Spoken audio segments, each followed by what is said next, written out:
안녕하세요. 재테크 4단계 시스템 구축 단계입니다. 자, 이제 1단계에서 정보를 수집해서 정보를 분류하고 또 분석하고 판단을 해서 이 정보를 잘 가공을 해서 아이템을 다 선정을 하고 아이템을 10개 이상 이렇게 다 선정을 했습니다. 그러는 사이에 이제 종잣돈 모으기를 시작을 해서 종잣돈의 목표를 정하고 종잣돈의 기간을 정하고 이 종잣돈을 모으는 이 기간 동안에 끊임없이 동기부여를 하고 또 자기 단속을 하고 욕망을 절제하고 생활을 단순화시키고 이렇게 해서 이제 종잣돈을 다 이제 모았습니다. 그리고 나서 이제 투자를 시작을 합니다. 투자는 이제 소액 투자로부터 시작해서 이렇게 투자 자기 종잣돈의 10분의 1 금액 내에서 소액 투자로 해서 시작을 해보고 그리고 나서 이제 좀 더 확대해서 또 투자를 실행해보고 이 투자가 이제 어느 정도 잘 되고 있다 싶으면 레버리지를 활용해서 대출금 이런 걸 활용해서 더욱더 수익을 극대화시켜 봐보고 이제 이 투자 단계에 있어서 선택과 집중 특히 이제 짧은 기간에 좋은 수익을 낼 수 있는 이런 아이템이 발견이 되면 한 개 내지 두 개 정도 아이템에 집중을 해서 이 기간 동안에는 정말 긴장을 늦추지 말고 이렇게 해서 선택과 집중을 하는 이런 이제 단계를 거쳐서 이 3단계를 계속 이제 반복을 해 나가다 보면 이런 투자에 대한 것이 이제 점차적으로 이렇게 일상화되면서 이렇게 편안해지고 맨 처음에 자전거를 타면 자전거 잡고 넘어지는데 그 다음부터는 이제 한 손으로 타도 되고 두 손을 다 놓고도 자전거를 움직일 수 있을 정도로 이런 이제 3단계가 다 이제 진행이 됐을 때 그럴 때 이제 그 다음 단계로 생각해 볼 수 있는 것이 바로 이제 시스템입니다. 자동적으로 수익을 창출해 갈 수 있는 이런 시스템을 구축해 가는 것 이것이 바로 제 4단계 시스템 구축입니다. 시스템 구축.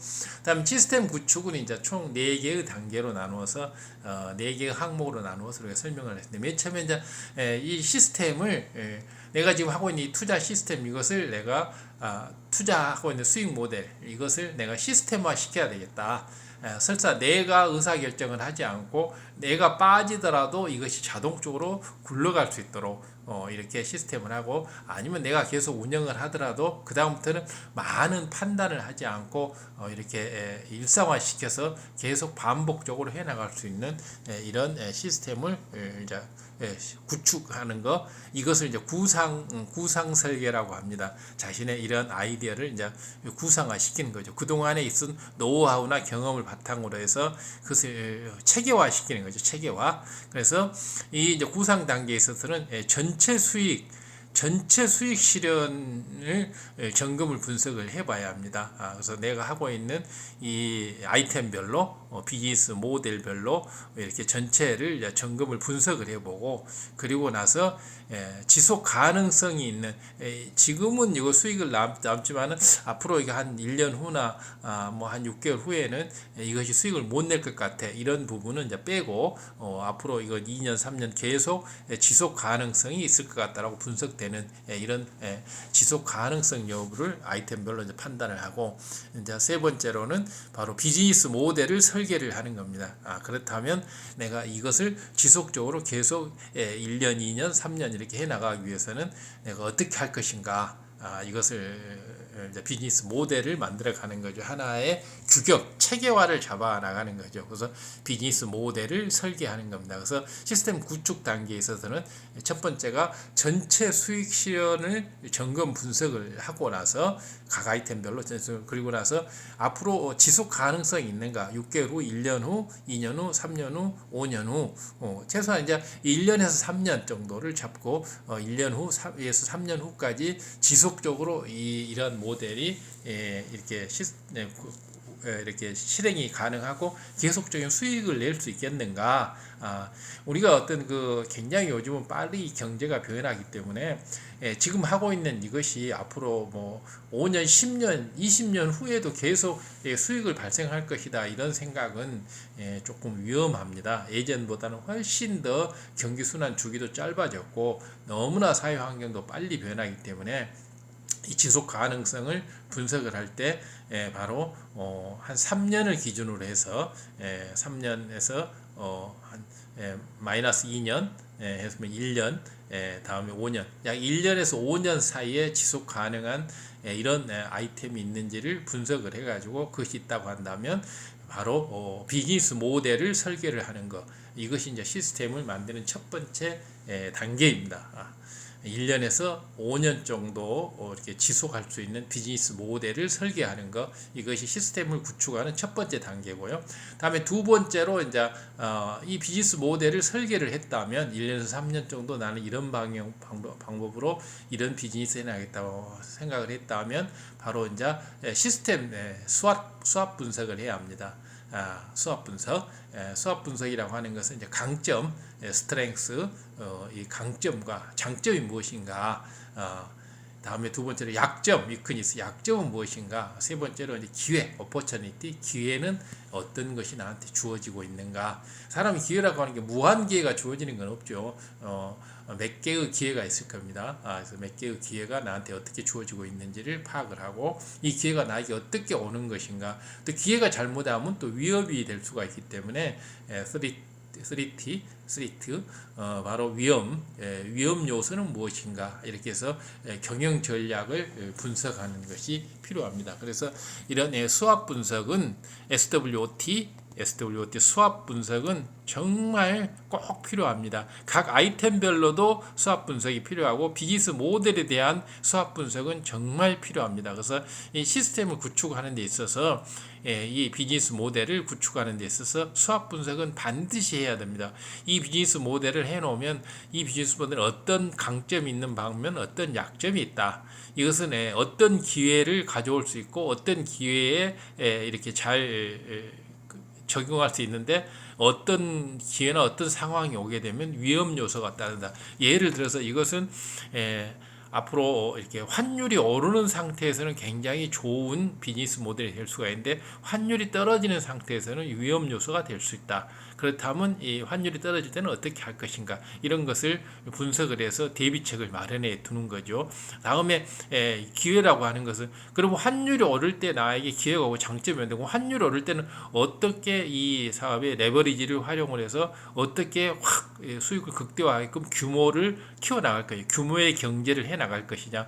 지금 이 비즈니스 모델이 아주 막 최상으로 달리고 있는데 내가 갖고 있는 그 범위 내에서만 이렇게 안이하게 이렇게 적게 수익을 실현해가는 거, 이것은 좋은 기회를 놓치는 거죠. 그 기회가 항시 온다고 볼 수도 없는 것인데, 바로 이런 것들, 내가 이러한 기회를 이렇게 잡고 이런 위험을 회피하는 데 있어서 내가 잘하는 점은 무엇이고 잘할 수 있는 건 무엇이고 좀 약한 부분, 약점은 무엇인지, 이것을 잘 분석을 하는 겁니다. 그래서 이것을 이제 자꾸 하다 보면 더욱더 이제 능수능란해지고, 이 수합 분석에 있어서는 계속적인 공부를 해 나가면서 이 수합 분석이 이론적으로만 알아서 되는 것이 아니고 각 아이템별로, 각 상황별로, 각 정보가 내가 갖고 있는 정보량에 의해서 이 수합 분석의 결과가 다 달라지기 때문에 이 수합 분석은 계속 해 나가야 되는, 계속 심지어는 매일 해야 되는 것이죠. 그래서 내가 한 정보를 얻을 때마다 또 한 비즈니스 모델을 설계할 때마다, 또 한 비즈니스 모델을 실행할 때마다 수합 분석은 해 나가는 것이 중요합니다. 다음 이제 세 번째로는 이제 시스템을 구축하고 정착하는 단계가 필요한데요. 바로 구축 기간이나 목표를 설정을 합니다. 앞으로 이 시스템을 구축하는데 내가 한 달 아니면 석 달을 잡겠다. 그리고 이 시스템은 운영하는데 1년에서 5년 정도를 잡고 5년이 지나고 나면 이 시스템은 폐기를 하고 다른 것으로 업그레이드를 한다든가 교체를 하겠다든가 이런 목표들을 설정을 하고, 이 시스템을 통해서 내가 앞으로 3년간 10억의 이렇게 수익을 달성하겠다. 이런 목표를 이렇게 설정하는 것이 굉장히 중요합니다. 이 기간과 목표 설정에 따라서 이 시스템 구축하고 정착하는 규모도 달라지고 방법도 달라지고 모든 것이 달라질 수 있습니다. 그 중에서 특히 이제 이 기간과 목표를 어떻게 설정하느냐에 따라서 바로 내 금액과 인력 배정이 달라지는 거죠. 이 기간과 목표를 어떻게 설정하느냐에 따라서 여기에 투자할 수 있는 돈의 액수와 또 투자하는 인력, 내가 혼자 할 것이냐, 아니면 종업원을 두고 할 것이냐, 또 아니면 파트너를 몇 명을 정할 것이냐, 에이전트를 어떻게 둘 것이냐, 이런 것들이 인력 배정이 이제 돈과 인력 배정이 굉장히 중요한 부분이 구축 정착 단계에서 심각하게 고려돼야 할 부분이죠. 다음에 이제 의사결정 시스템을 구축해야 됩니다. 그래서 바로 끊임없이 이렇게 경제 활동에 있어서는 의사결정을 해야 하고, 또 커뮤니케이션, 또 피드백 이런 것을 이렇게 해야 되기 때문에 계속 커뮤니케이션이 일어나야지, 만약에 이렇게 커뮤니케이션이 잘 일어나지 않고 의사 결정이 그때그때 수시로 베스트 초이스가 가장 좋은 결정, 선택이 일어나지 않으면 크게 손실이 날 수도 있고 위험해질 수 있는 거죠. 시스템 자체 유지가 또 정지돼 버릴 수도 있고, 그렇기 때문에 이런 의사결정 시스템, 이런 위험 요소가 나타났을 때, 또 아주 좋은 기회가 나타났을 때 어떻게 의사결정을 해 나갈 것이냐, 위험 요소가 나왔을 때 어떻게 이렇게 절제를 하고, 또 좋은 기회가 났을 때 어떻게 확장을 할 것이냐, 이런 의사결정 시스템을 구축해 가는 것이 필요합니다. 그리고 다음에 이제 루틴화 시키는 것이 무엇보다 필요하죠.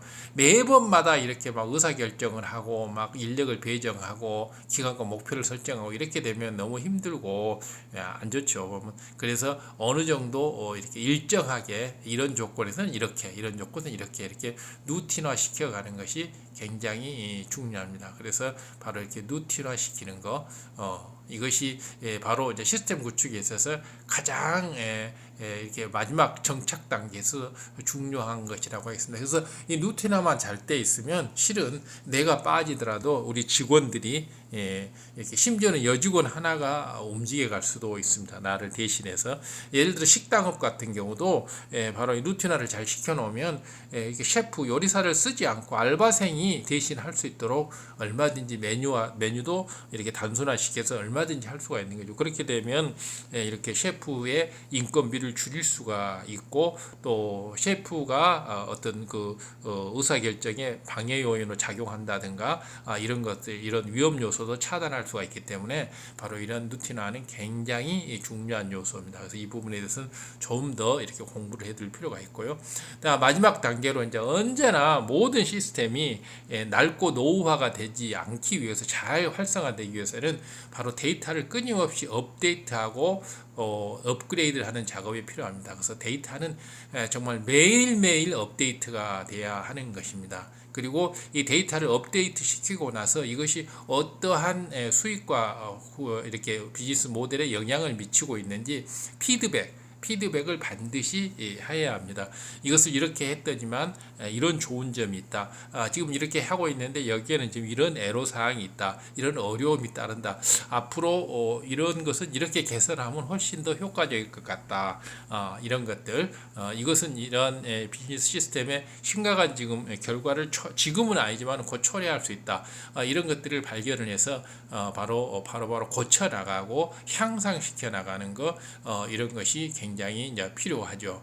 그리고 이제 마지막으로 시스템을 업그레이드 시키는 거, 그래서 시스템을 계속 더 활성화시키고 더 나은 방향으로 더 세련되게 만들어가는 거 필요하고, 그리고 중요한 것은 유지와 확장이죠. 잘 이것을 유지하고 더 점차 규모를 키워나가는 유지와 확장, 이것이 바로 업데이트 앤 업그레이드에서 유지와 확장 부분은 굉장히 중요한 부분이라고 할 수가 있습니다. 이렇게 해서 재테크 4단계 시스템 구축에 대해서 살펴봤는데요. 구독, 좋아요, 알람 설정 부탁드리고 지인분께 공유 부탁을 드립니다. 이렇게 재테크의 단계별로 이렇게 공부를 해가면 훨씬 쉽고 명확하게 해 나갈 수가 있을 겁니다. 그렇기 때문에 다음번 영상에서도 꼭 또 서로 만나 뵙기로 해요. 하여튼 감사드리고 많이 사랑해 주세요.